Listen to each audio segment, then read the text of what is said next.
en partes proporcionales, nos debían Inglaterra 800 millones de dólares de los abastecimientos de guerra y Estados Unidos 700, lo cual sumaba 1.500 millones de dólares.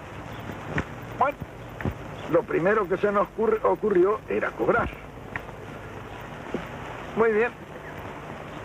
Hicimos las gestiones para cobrar, el presidente del Consejo Económico habló con los, que era Miguel Miranda, habló con los embajadores, y cuando él habló de cobrar, me decía que se habían reído los dos embajadores. Le contestaron que estaban cambiando la industria de guerra en industria de paz y esa transformación les llevaría 2 años. De manera que la posibilidad de cobrar esos 1.500 millones de dólares que nos debían, había que postergarlos durante 2 años, a lo cabo de los cuales nos empezarían a pagar con bienes de capital, es decir, maquinaria, vehículos, etc. Pero nosotros habíamos estudiado ese problema muy bien en el Consejo Nacional de Posguerra. El Consejo Nacional de Posguerra se llamó así porque nosotros estudiamos la forma en que íbamos a evitar que nos hicieran pagar la Segunda Guerra como nos habían hecho pagar la primera. Esta era la primera maniobra, lo de pagar con bienes de capital después de 2 años. Porque la guerra en realidad es un acto de locura colectiva. Es como un individuo que en su casa se vuelve loco y empieza a romper todas las arañas y todo lo que tiene. Cuando pasa el ataque, viene la parte dura, que es volver a poner la casa, ¿no? Bueno, en la guerra pasada exactamente lo mismo. Había terminado la guerra y había que pagarla. Y esta era la parte dura. Ahora, la guerra tiene la ventaja de que los que han roto sus cosas durante la guerra tienen la ventaja de pagarlas. En primer lugar, desvalorizando las monedas. Así las deudas que tienen pierden una gran parte de su importancia. Yo recuerdo que Inglaterra en el año 48, por decreto, bajó el 30% el valor de la libra. Comenzaban a pagar la guerra. Pero cuando las monedas caen, cuando las monedas bajan en su valor, los bienes de capital suben en forma inversamente proporcional. De manera que en esa revalorización de manufacturas es con lo que nos iban a pagar en bienes de capital. En consecuencia nos robaban con la moneda y nos robaban con los precios y al final nos pagarían el 15 o el 20% del total de la deuda. Claro, como veíamos claro eso porque lo habíamos estudiado, llamamos a los embajadores y dijimos, no señores, esto no puede ser así. Nosotros tenemos una deuda de 3.500 millones de dólares que queremos repatriar, entonces comiencen ustedes por rebajarnos de esa deuda los 1.500 que nos deben. Esto dicho así en conjunto, claro, esto eran gestiones individuales con los embajadores. Lo curioso era que no querían cobrar. Claro, no se querían perder el negocio. Es una cosa natural. Bueno, al final yo les dijo, bueno señores, si ustedes no quieren cobrar, allá ustedes. Nosotros ya lo descontamos y lo damos por pago. Si ustedes no lo quieren cobrar, ya es cuestión de ustedes. Bueno, al final cobraron. Nosotros ya bajamos la deuda externa que nos llevaba 600 millones de dólares, bajamos a casi la mitad. Y en consecuencia la amortización e intereses bajó en una proporción semejante. Nosotros teníamos, por ejemplo, un desembolso anual de casi 800 millones de pesos en fletes de ultramar para poder sacar nuestra producción, como consecuencia de que no teníamos una marina mercante. Entonces, yo hablé inmediatamente con Alberto Odero, que era el mejor armador que ha habido en la República Argentina, y le dije, vea, don Alberto, hay que hacer este asunto porque estos 800 millones de pesos deben quedar en la Argentina si transportamos en barcos argentinos. Entonces él estudió un plan para completar unas 120 o 130 mil toneladas de los barcos más indispensables para sacar nuestra producción. Nosotros vendíamos la carne a $250 la tonelada, cuando en Chicago valía $750 la tonelada. Como consecuencia que las únicas líneas de frío que podían sacar esa carne eran los barcos ingleses. Nosotros no teníamos líneas de frío para sacar nuestra carne. Naturalmente que Alberto Odero tomó inmediatamente en sus manos el asunto y, aprovechando que todos los astilleros había terminado la guerra y los astilleros estaban sin trabajo, sacamos esos barcos casi a precio de costo, lo que era negocio para los astilleros que podían conservar su personal después de esa paralización. Porque en la guerra estaban fabricando algunos barcos, un barco por día algunos astilleros. Muy bien, fue así que nosotros rápidamente tuvimos una marina mercante que pasó las 100.000 toneladas, con lo cual tuvimos línea de frío. Y entonces a los ingleses yo los llamé y les dije, bueno, ahora la tonelada de carne vale $500 la tonelada. Ellos dijeron, no la pagaremos, le dije yo, veremos. Me dice, ustedes no van a aguantar, se le van a llenar los campos de hacienda. Y yo le dije, vea, nosotros tenemos la carne, ustedes tienen el apetito, vamos a ver quién aguanta más.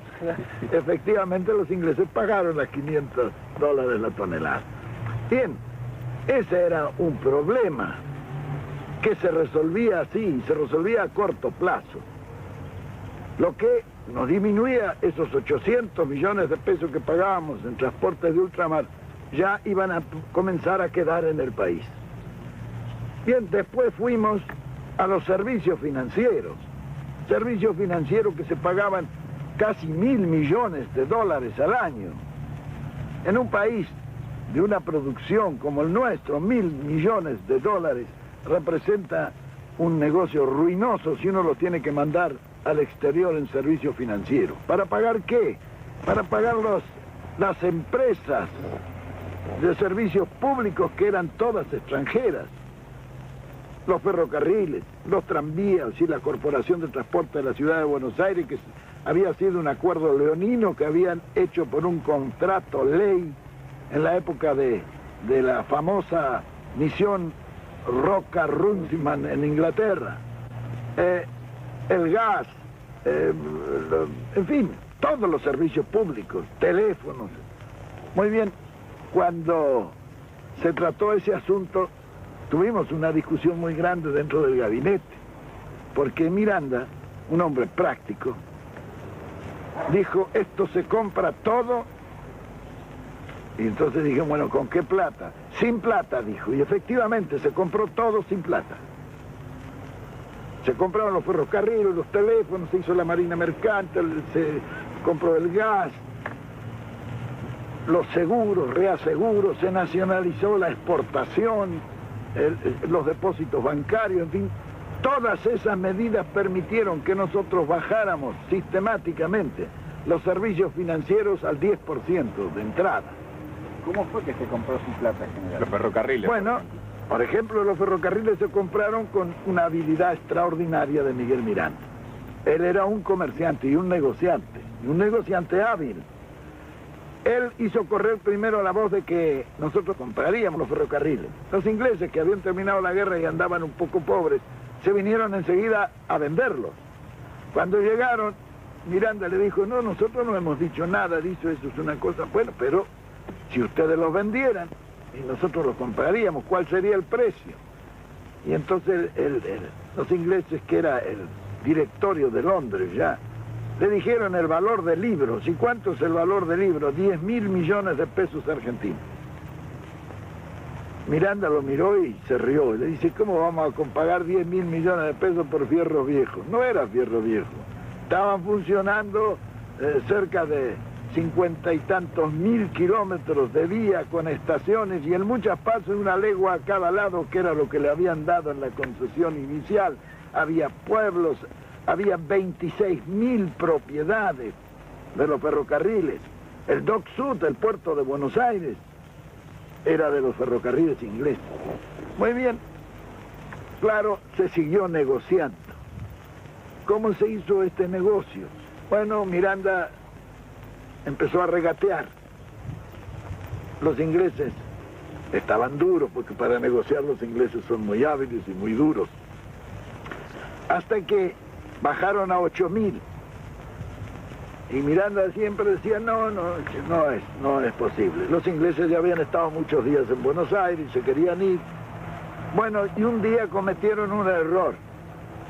Lo vieron a Miguel Miranda y le dijeron, vea, si ustedes nos pagan 6.000 millones por los ferrocarriles, nosotros le depositamos a usted y a Perón en un banco que ustedes nos indiquen $100 millones. Al día sí, claro, estos negocios se hacen así. Al día siguiente Miranda a Diana ya estaba golpeándome la puerta de mi pieza en la residencia y me dijo, vea general, ya está listo este negocio, lo vamos a sacar porque si nos ofrecen una coima para que le paguemos 6.000 millones porque no valen los 6.000 millones.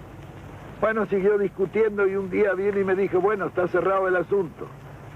Los conseguimos los ferrocarriles por 2.029 millones de pesos. Era el precio que habían ajustado. Me dice, y eso lo podemos hacer muy fácilmente. En el contrato de compra-venta, Miguel Miranda le puso que se compraban bienes directos e indirectos de los ferrocarriles. Esos indirectos representaban 26.000 propiedades que tenían los ferrocarriles en el país. Esto no se dieron cuenta los ingleses cuando se hizo el contrato de compra-venta. Por eso Mr. Eddy cuando se firmó se desmayó. Recién se dio cuenta. Bueno, pero aún los 2.029 millones había que pagarlos. ¿Cómo se pagaron esos 2.029 millones? Y nosotros no teníamos dinero, emitimos. Luego de las propiedades, que se tomaron 4 o 5 propiedades y sacaron 2.000 millones de pesos de la venta. Con eso se retiró la emisión y quedaron todavía en la tesorería el remanente de la venta que se había hecho. Los ferrocarriles los pagábamos con trigo. Trigo que estaba depositado en los depósitos subterráneos que habíamos hecho nosotros esperando que subiera el precio del trigo. Nos quedamos con todos los ferrocarriles y 26.000 propiedades. ¿Y qué pagamos? Era como decía Miranda, lo compramos con papelito. Y efectivamente se compró. Todo lo demás se hizo en forma similar, es decir, un buen negociante que, aprovechando el Estado, hizo buenos negocios. Por eso los ingleses no nos han perdonado nunca. Nos reíamos un día porque cuando fue el ministro de Agricultura me preguntaron a mí cuál era mi ascendencia por la forma en que habíamos negociado. Y yo le dije, vea, mi bisabuela era escocesa. Ah, dijeron los ingleses. Claro que organizada las finanzas y la economía interna fue posible también desarrollar todos los demás aspectos. El campo no fue abandonado como algunos